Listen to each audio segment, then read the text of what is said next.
Hello and welcome to the Flix Forum podcast, where each episode we go back and we look at a Netflix original in the order of release. This one we have Netflix 201st film from 2019. It's the biographical drama The Two Popes, directed by Fernando Meirelles. It stars Anthony Hopkins and Jonathan Pryce. I am here with MJ. How you doing? I'm not too bad. I'm a little bit raspy today in the throat, so excuse me if it doesn't sound as maybe it's going to sound a bit sexier than normal, which is probably not what we're going for with the Two Popes podcast. But yeah, I'm not too bad. I'm not too bad. How are you doing? You've thrown me already. That's a little bit of sexiness with the Popes. I don't know where to go from there. Obviously better than you, but this is going to be a good one. Good chat. I think this is one of those ones that has sat there as a one we probably sort of had in the back of our mind as we're looking forward to doing it at some stage. So we're here. We got there. All right, let's start. Our Fast Flix gives a quick summary of what it's about. So what's the Two Popes about for you? Yeah, really, really basic. It's a snapshot for me. It was a snapshot into the life and journey of Pope Francis, centered around the time when he intended to retire as a cardinal. Yeah, that's Pope Benedict is trying to convince Cardinal Bergoglio to reconsider his resignation from the church while also considering his own abdication. This was a big film when it came out, so we're going to have a bit to say, I'm sure. What would you like to say about this one? Yeah, I'll try and keep it somewhat brief, but there's a little bit here. Obviously, you're right. It was a very big film for Netflix, and it all sort of started to become in the public eye in September of 2017 when Netflix actually announced they were going to produce this film. It was directed by Fernando Meirelles and it was written by Anthony McCartan. Straight from the top, Jonathan Pryce and Anthony Hopkins were already cast in the two lead roles. The screenplay, from what I can gather, is actually adapted from a play that was written by McCartan called The Pope, which actually premiered at the Royal and Dengate Theatre in 2019. Very similar to, I think it was a few months prior to the movie actually being released, but obviously it was written beforehand.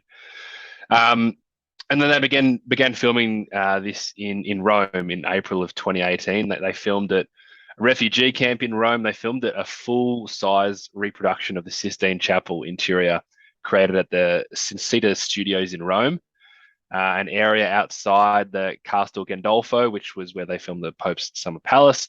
There's various locations in Rome as stand-ins for the Vatican and some of the poor areas of Buenos Aires.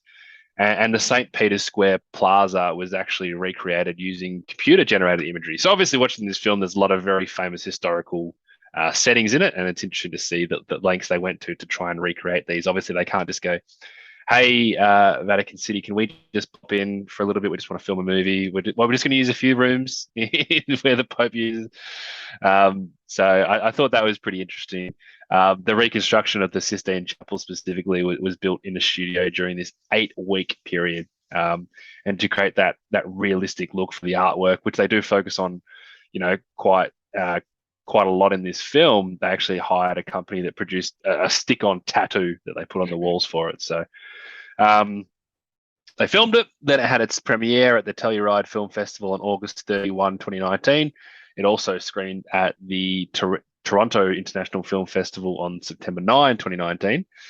Netflix gave this one a limited theatrical release in the US beginning on the 27th of November, and in the UK as well, which obviously makes sense, beginning in November 29, 2019. And then it started streaming on Netflix worldwide on December 20. Obviously, we know if a film wants to be Academy Award nominated, it has to have a theatrical release, which makes sense why they did this. It did gross around $32,000 from 4 theaters in its opening weekend. So it really was just a token cinema release. They were pretty happy to get most people watching this on their TVs. Cool. Yeah, and I think overall worldwide it took 758,000. So obviously a decent amount of theaters around the world that it ended up in. And, it did play a whole bunch of, I think it was like 12 other festivals apart from Telluride and TIFF, which is, they're obviously trying to get it out there to be seen in the lead up to the awards conversation, I guess, because this, around the award season, it had 11 wins and another 58 nominations, mainly for the performances. And I think the biggest ones that you can probably look at would be the Oscar nom. So, best performance by an actor in a leading role for Jonathan Pryce, best performance by an actor in a supporting role for Hopkins, and then the best adapted screenplay as well. So, other big awards really had 5 BAFTA noms and a 4 Golden Globe noms as well. So, obviously, well received based on the performances in this one too. Pretty impressive. Yeah, I agree. I think go back to when you're talking a bit about the recreations of these famous locations, because the church obviously denied them from. They did ask, they were denied from from filming in these areas, and it's just interesting that, like you mentioned too, that the title of the film, or the play, The Pope, and then Anthony Hopkins got on board and he said, "No, I want the title to be The Two Popes." So they're like, "Yeah, cool, we'll get you on board." Really? So we'll change the title to The Two Popes, and I actually like the title. I think it's a good change too. Yeah. And yeah, the content is based on historical events, including like the speeches and the philosophical ideas that they discuss. But I mean, this is a fictional film, realistically, but done in a nice way, I think. So the other little tiny bit, Benedict, he drinks Fanta in this film, and this is a good one for history buffs because I knew this fact anyway. But in Nazi Germany, you couldn't get Coca-Cola, so that's when Fanta was invented. So it's a nice little tick back to his youth and his childhood in Germany. Translations. I did not know that. Yeah, no Coca-Cola in World War II in Germany, so that's how we got Fanta in the world. It's a German creation. There you go. The tagline for this one was basic, boring, inspired by true events. Not worth touching because gives us nothing. But the one good translation in the world, in Taiwan, this was called The Pope's Succession, which isn't too bad a title. What are the critics and the audiences saying about this one? Yeah, well, this was a bit of a darling, wasn't it? I think it sort of came out of the blue somewhat. Obviously, you got a movie about a big historical figure starring Anthony Hopkins is going to get a bit of buzz anyway, but kind of made a really late run in a lot of those awards. Obviously, it released quite late in 2019, but it's sitting at a 7.6 out of 10 on IMDb, and that's of 122,000 ratings, and a 3.6 out of 5 on Letterboxd, and that's 125,000 ratings. So very similar amount of ratings numbers, very high numbers. Big success for Netflix. Yeah, and critics as well on Rotten Tomatoes. It's at 89% on 225 reviews. So that is certified fresh. The audience also extremely high on 88%, and that's on over 2,500 as well. So on that high end from audiences on Rotten Tomatoes. So overall, we'd say a pretty big success for Netflix. But absolutely, is it a success to you? What are your early thoughts? Ooh, and that's the real important question too. Look, I thought this was an impressive feat for me. I think to make this film as engaging as it was, when you consider the content, the idea is that we are going to follow for 2 hours a couple of people who are high up in the church having conversations about their beliefs, their past, and that's the crux of the film, and it's incredibly engaging. I thought Jonathan Pryce was truly phenomenal in this movie. And unsurprisingly, Anthony Hopkins completely lives and breathes this. Ratzing a very interesting character and probably quite hard to pull off. He does a great job there too.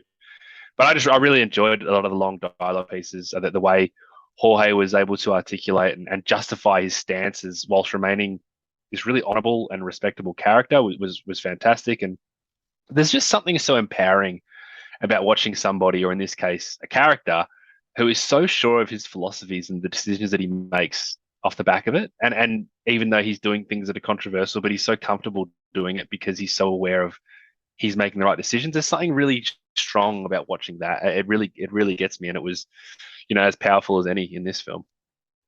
Nice. Yeah, I saw this when it was released, so around the Oscar buzz, got involved, remembered enjoying it, and I enjoyed it again. I think 3 years sort of further personally removed, like away from this film, and 3 years on from sort of the idea of what the church is, it sort of like made me re-question like Francis's reign sort of again, because I'm not sure if it's like because we've had 2 years of the pandemic, but I feel like I haven't heard or seen much of him like in real life, which sort of fascinated me a bit more with this story, which I thought was interesting.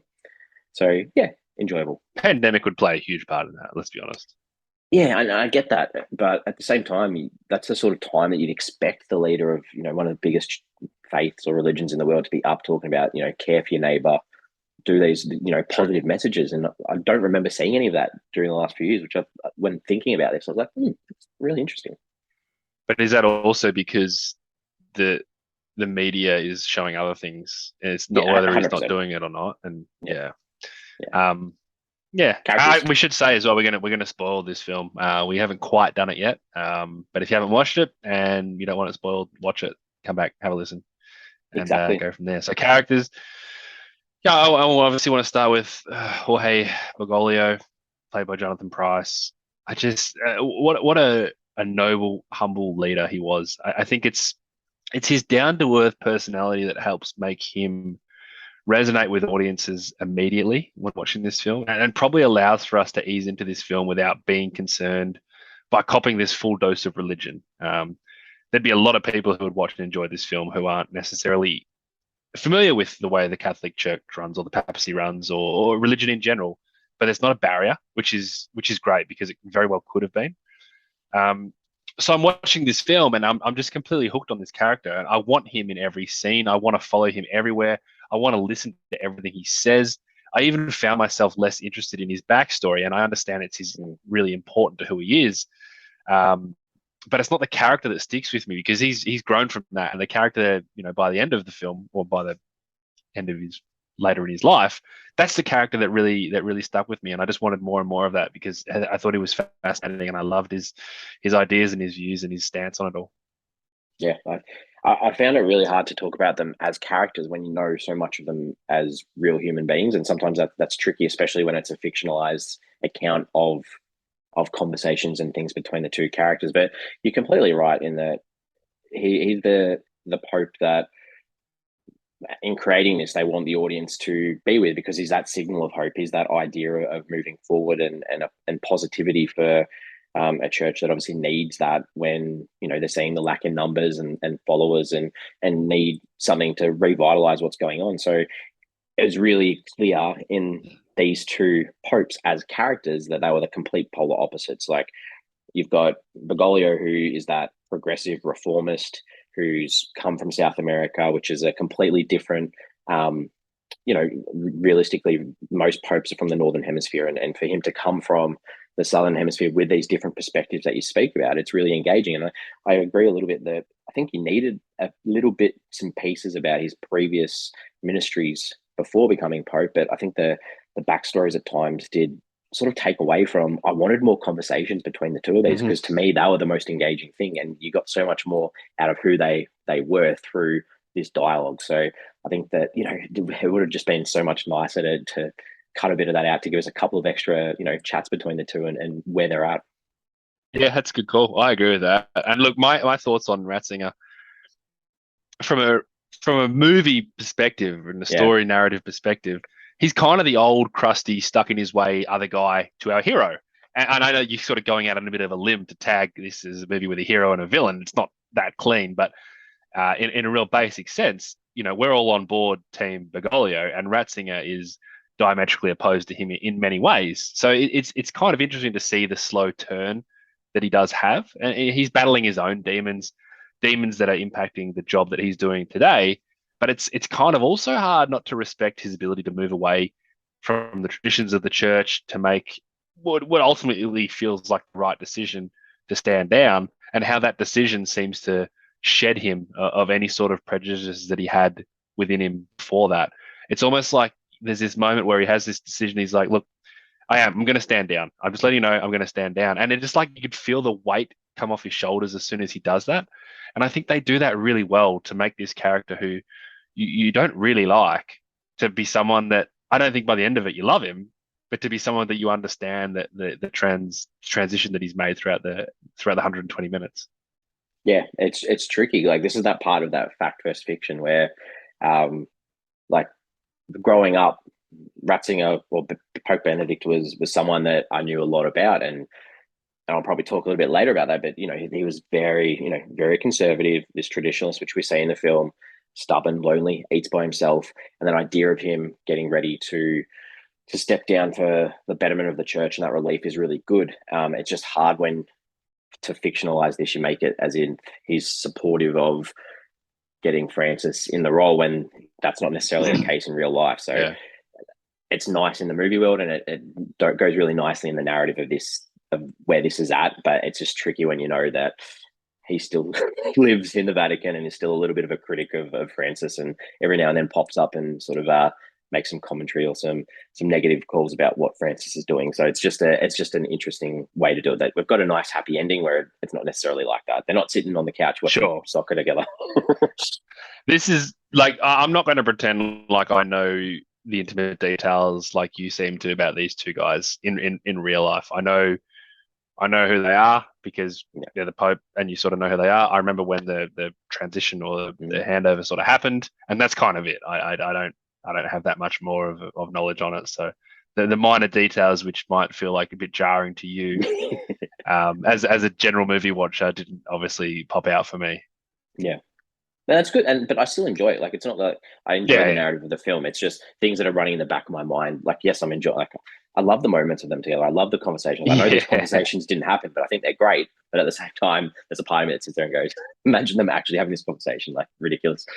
There's almost that green light when it says at the start, based on a true story, and like I think it says based. Whatever it was, it made me think like, hey, in general, these events happened, but so much of this is fictional, and it's almost like that green light. And it's not like they've gone completely out on the limb, but it's No, as soon as like I read that, I'm like, well, I'm gonna take these details with somewhat of a grain of salt. I think they didn't actually like meet properly, like, and have a good conversation until Francis was already Pope for a while. Like, that's how Sure. far from it is. So anyway, Did he actually want to resign? Is that true? yes. Well, He yeah. did. Well, Okay. yeah, he did. He wanted to step down, and there's discussion and debate as to why that happened, whether it was pushed or forced to. And they sort of mention on this through the dialogue of the film as well. Like, is this your choice? Is this your call? Do you really want to step down? Because previous popes, like, literally, they're on their deathbed and they're still happy to stay pope. So it's a pretty big thing for a pope to step down. Yeah. Oh, Yeah, yeah. Obviously, yeah. didn't it happen once, like 800 years ago? In 700 years, yeah, that's it. All right, I haven't got any other characters to talk about. No, Because there weren't any. that's this film. Yeah, exactly. So the director, Fernando Meirelles, he's got an interesting sort of catalog there. Some Yeah, really, he's yeah, Brazilian. yeah. Um, Nominated for Best Director in 2004 for City of God, which I haven't seen, but I would like to see. Mm, Directed The Constant Gardener with Ralph Fiennes. mm. 69 award wins and a further 49 nominations. So he's not the typical director we've seen on a lot of the Netflix movies that we've done. No, and the idea was, he directed the opening ceremony of the Rio Olympics in So, 2016, and that sort of pushed this film back because he wanted to do it, and then he sort of knocked it back because now he put 2 years into that opening ceremony, and then when that was done, it was still ready to go. So I was like, cool, back on board. So yeah, it's a nice little story. I love an opening ceremony, but I can't say I specifically remember Remember it, me either. it. All right, what are some scenes that you enjoyed in this one? Yeah, like there's probably a theme to them, but I mean, their first proper meeting in the gardens, and mainly just that dialogue in that scene, particularly Jorge, and as I said earlier, his sound justification on his stance. It's like he's going head to head with the Pope, basically saying, "Yeah, I disagree with you on this. I in some sense I disagree with the church, and what I like about it is he's pulling passages from the Bible that potentially contradict what what Benedict's saying. He's like, yeah, you're saying this, but the Bible also says this. It gave me really strong Come Sunday vibes, the movie that we did with Chiwetel Ejiofor and Jason Segel, where they basically have this. Chiwetel Ejiofor's character has this awakening as a priest, and he interprets the Bible differently to what other people are interpreting it. And I think that's the beauty of this is it can be grey. And if you've got a certain feeling or something, then it's not that the Bible says you can't do it. It's just it might say in a roundabout way that you can do it. And I thought that was really well handled and well justified. Um, I really like the scene where Jorge goes into the bar to watch soccer, and there's a moment where he celebrates with this fellow Argentinian guy, and then not long after, they sort of have a prayer, and he says, pray for the Pope, and he basically has a dig at the Pope, that stupid Nazi or whatever, and Jorge or Jonathan Pryce just sort of says, his face just drops, and he just says, "Oh no," and he just says the word no, and there's just so much in that no. There was obviously a sadness that this guy who's just celebrating this would say that, but there's also a realization of what the wider world might be thinking about the Pope. But I think the biggest thing is this understanding of how Jorge, who is opposed to the Pope in so many ways, but he can see the good in people despite the differences that he has with the Pope. That the idea of someone saying that the Pope is a Nazi doesn't sit well with him, even though he disagrees with this Pope and hasn't had a good relationship with him anyway.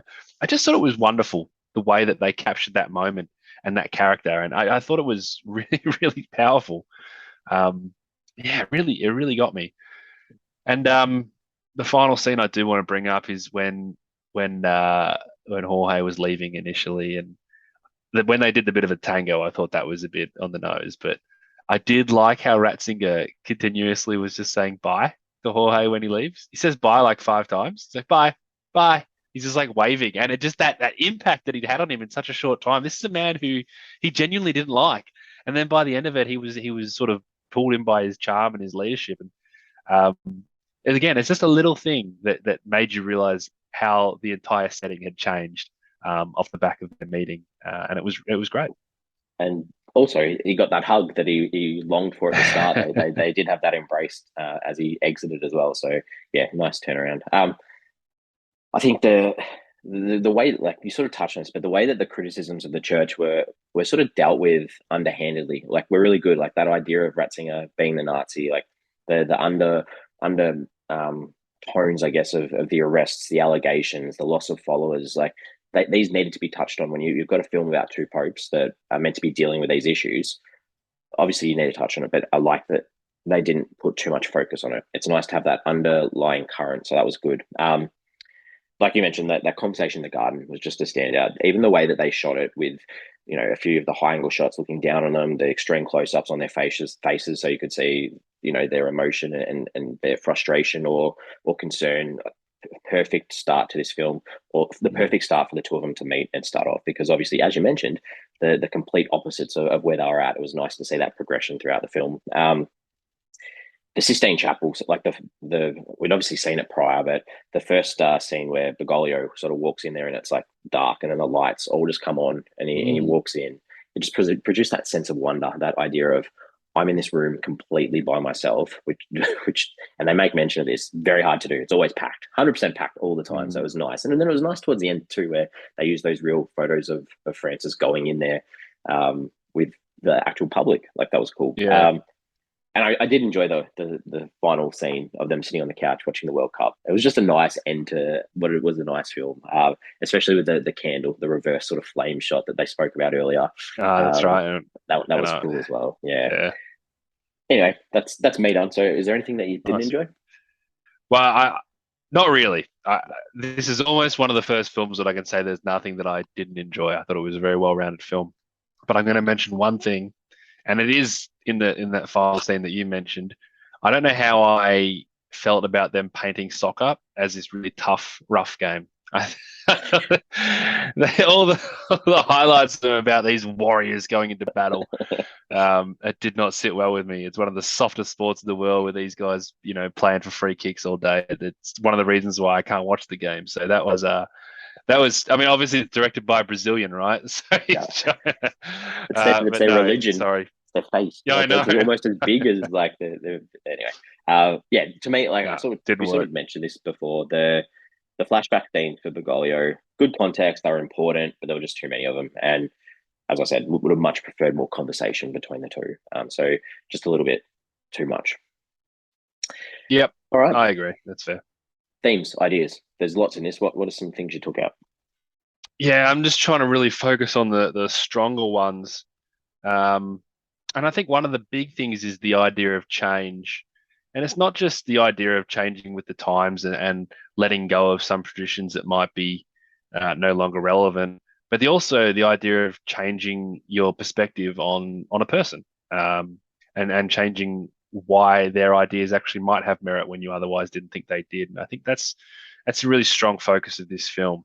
And it kind of ties really nicely into a more explicit one is absolving yourself. There's two characters in this film, both have moments where they talk about their past, things that really have stuck with them. And I guess it's almost in the idea of confession quite plain and simply that they basically reveal these two, I guess, misdemeanors, for lack of a better word, of their past, and how they sort of feel a little bit vindicated by them, but also recognize that they don't have to be defined by the mistakes that they've made previously. And that's a very strong thing in the Catholic world anyway. But the final theme, which kind of moves away from all this, is the idea of friendship, and that ability of human interaction versus the idea of, following what a book says, following what you know from an academic perspective. Literally just spending time with somebody who you're a very different person to, but you can connect with on a human level, is one of the most powerful things you can do. Lovely. Yeah. They're all tight. Like I might say it in different words, but it's the same thing as what you're saying too. Like that, through that friendship, that idea of leadership and communication too. The two of them, these are role models for a lot of people. That idea of confession or forgiveness, like these mistakes that these men have made in their life, but it leads to further success. They're writing them, and everyone is a sinner, so it doesn't. I think I said it doesn't disqualify you from life. Like it's okay, you can move on from that, and that's the idea of that perspective between the two. Like they're two people that are both leaders, but see the same thing very differently. And there's nothing wrong with that, because that sort of leads into the idea of the Catholic Church and their internal struggle, the balance between progress, tradition, the idea of hope and reform, and the sacrifices that the clergy make. Like they give their life to the church, but they're still human. Yeah, they still have desires. They still share a glass of wine. They still talk about their colleagues that have a cigarette. They talk about their past loves. They are human at the end of the day as well. So they watch sport, really, they play music. Yeah, you're right. Exactly. Yeah. All right. What did you take away from this one? Well, I think it's actually not dissimilar to what you've been talking about. Obviously, these performances are wonderful, and probably one of the first things that you will think about when you think back to this movie. But I think what makes them work even better is seeing a film that is based so heavily on human interaction and how it can form into an unlikely friendship because of the human elements that you just spoke about. I think that's a really nice touch, nice, very deliberate touch that they brought into making this film. Yeah. I think just like the title, I just think that I loved how we saw both sides of the two popes. I thought that was really cool. And then also that idea too that they briefly touch on, there has been in the past two popes at the one time. So I didn't know that. Yeah, which is a good little fact to sort of bring in and relate to that title too. And obviously I'd seen this, so I remembered the film. I remembered that it was about friendship and about the conversation. So when I was watching it this time, just in the back of my mind the whole time, all I could think about was what's gone wrong for the church. That was all I could think about most of this film, because I grew up pretty much indoctrinated, like baptism, Catholic primary school, secondary high school. Played a big part in my younger life, and I went to Europe in 2005 for World Youth Day. I stood along the Rhine River in Germany and waved at Benedict, as he went down a boat down the river, and I'm on the side waving at him. And, then that night we went to a mass held by Benedict. So, we then lined up for hours to go see the tomb of John Paul II, and we had mass underneath the Vatican, all these sorts of things. But I'm so far removed from all of this now. So that, like, the story like this really intrigues me, because what's gone wrong? I had just found out last week. So the primary school I went to, which was a thriving primary school, like multiple classes in multiple year levels. I heard last week there's 2 teachers there and there's 30 students from prep to year 6. So it's not just the faith of the idea. Like it's on the verge of closing. Like I met my wife at our parish's fete. Like these are the things that have sort of led to where I am now. But what's happened? Why is there such a disconnect now between the younger generation and the church? Yeah. So that's just in the back of my mind as I watch this. Well, you're a great example of this, because you aren't overly religious these days. No. Why not? What has changed? Because I'm sure whatever answer you have is probably going to be 90% of people's answers. What's happened? That's super true. Yeah. I mean, it's weird to think about it. Like at high school, we had to go to mass once a week, every week at school, let alone the expectations on a weekend too. And now it's like, is it our lives are too busy? The idea, or the how far removed we are from, is it because of Ratzinger, because of his leadership and where people were at in society? We're making all this progress. We're realizing the past is not necessarily the right way to have been, and we're moving forward. And you put someone like Francis in charge, but has he actually made that much change? Like, is it a physical change that we can see now that, like, can priests marry now? No, they can't. And like, to me, that's something that should be. I don't see how that can't be something that we can support as society. I don't see how we can't support same-sex marriage when we have a referendum in a country that says the country wants this, so a lot of the world wants it. And I get, yeah. Anyway, let's keep going. Probably a good point. Yeah, and it's that combined with the fact that there's just a lot more different voices these days. And a lot more different things to follow, not religious things, but other spiritual ideas and other scientific ideas, and it's so much easier to get that information these days. And religion feels like it's very much handed down from generation to generation, and if you miss a link there, then it's done. And like the 2021 Australian consensus was the first time in Australia, like, we've only got a short history here, but it was the first time that Christianity wasn't identified as like the majority of what people believe in, which is, or that they identify as following. So there's definitely changes happening. I think it was atheism. I think it was people don't identify. Like, that's the first time that's been higher than Christianity, which is weird. Anyway, did you go on IMDb to look anyone up? No, I didn't. Only two characters, and I knew them both. There was one guy at some stage that I was like, was a dead ringer for someone, and I was like, nah, I forgot to write it down. So keep going. It'd been perfect. That's what this category is for. Yeah, I know. All right. Any questions? My questions, you've basically just answered in what you were just saying then. It was about your background and your thoughts on the Vatican City and the Pope and stuff. But I don't really have a question because you really talked really nicely about it. Good. And the Sistine Chapel is incredible. Like, I think they said that the Vatican City is obviously a country, but they've got the most gold of any nation in the world. Like, just in their buildings and their architecture and their structure. Like, it's an incredible place to visit, just to see, if the Vatican was real, let's melt some of that gold down and help, feed some of the poor in some of the countries, and that could be a good start.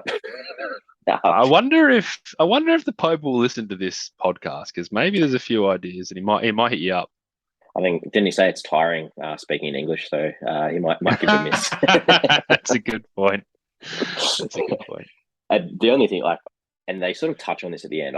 My only thought was, like, did Benedict resign because of the pressure of his failures to deal with the abuse allegations, or was it? And they sort of touch on this a little bit. Is it because he was tempted to see? I think they called it his correction. Like, he wanted to see what the next pope was going to do, so he could sit there and watch and be like, "Cool, you try and do a better job than me." Is that where he was at? I don't know.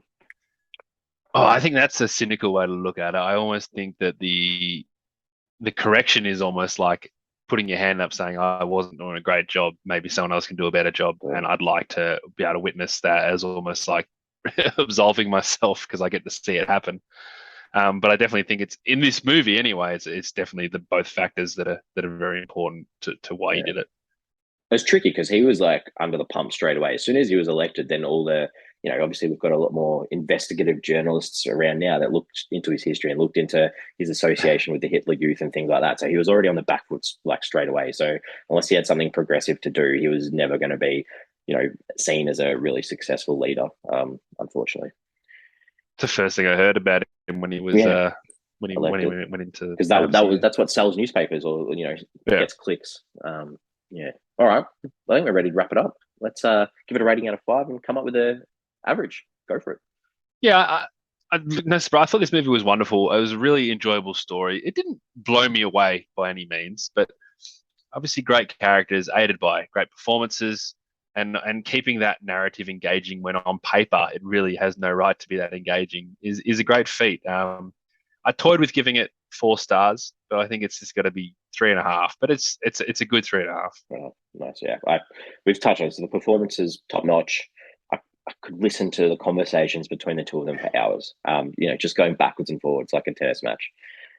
It's really well done. There's a lot of complex issues that are in here, and they make them interesting. Like you said, like, who would have thought a film about 2 popes talking would be engaging or interesting? So I just wish that we got more of that for me. So, but I'm still giving it a 4 out of 5, which gives us a 3.75. So pretty high on our list. That fits nicely. Yeah, good. All right. Socials: Twitter, Facebook, Instagram. Give us a follow if you can. question I want to ask is, where's a good place to have a conversation? Where's a nice Oh, place to hello. sit I down with like someone and have a that. convo? Yeah. At the Gosh, we pub, don't do that over a enough, do beer. we? Yeah. Sit at That's the park, that's a great place. out in the Yep. sun. It's a lost art that Yeah. in 2022, you know, obviously after a couple of years of a pandemic when we focused so much on digital resources, which we were doing too much anyway, Mm, the idea of actually having a conversation with someone is a lost art. good point. Yeah. And even then, even if when you are face to face with people, the temptation sometimes to be like, what's going on my technology, or focusing on your kids on the playground because you can't actually talk properly. Like, it's hard. It's very true. All right. Well, we're back next week with another 2019 film. We're near the end of the 2019 films. It's a Mexican comedy called Como Caído del Cielo. It has two English translations, so it's as if fallen from heaven or out of the clear blue sky. It's directed by Jose Pepe Okay. Bogares, and it stars Omar Chaparro. That's what we've got next week for you. Well, I'm going to be blunt, Jesse, and I've already let you know I'm going on holidays. I'm going on holidays, so you can do that one on your own. Yep, Unfortunately, that's okay. I'll be sure to listen to you talk about it though. Good, and I'm sure you might get a bit of a laugh out of that one. It'll be a good chat. Be a As good always, chat.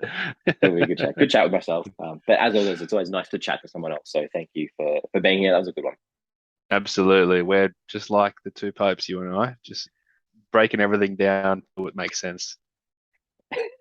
I don't have anything to say to that. I'll see you next time. See you, mate. Have a good one.